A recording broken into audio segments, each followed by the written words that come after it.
Hey family, it's King Carouse here.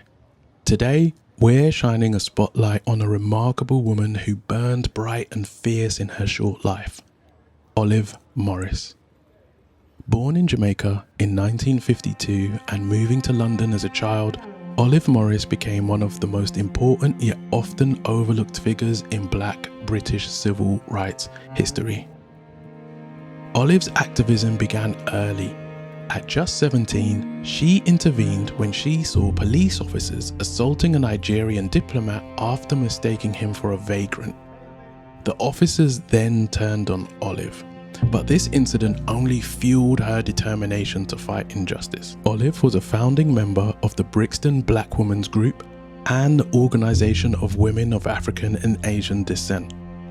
These groups were pivotal in addressing issues faced by Black women, which were often overlooked by both the civil rights and the feminist movements of the time.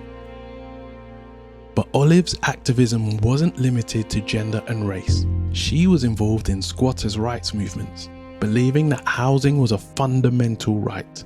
She helped establish squats that served as community centres, nurseries, and bookshops.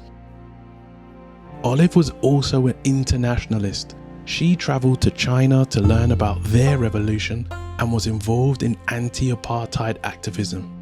She understood that the struggle for Black rights was a global one. Tragically, Olive's life was cut short. She died of cancer in 1979, aged just 27. But in those few years, she left an indelible mark on British activism. Today, Olive is remembered in Brixton with a mural and a community building named after her. Her image is even featured on the local currency, the Brixton pound. Olive Morris's legacy teaches us about the power of intersectional activism. She showed us that fighting for justice means addressing all forms of oppression, not just those that affect us personally.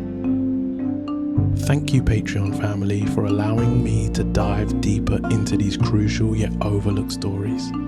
Next week, I'll be sharing snippets of Black British history on TikTok, and your support over there would really help to ensure that these important narratives reach a wider audience.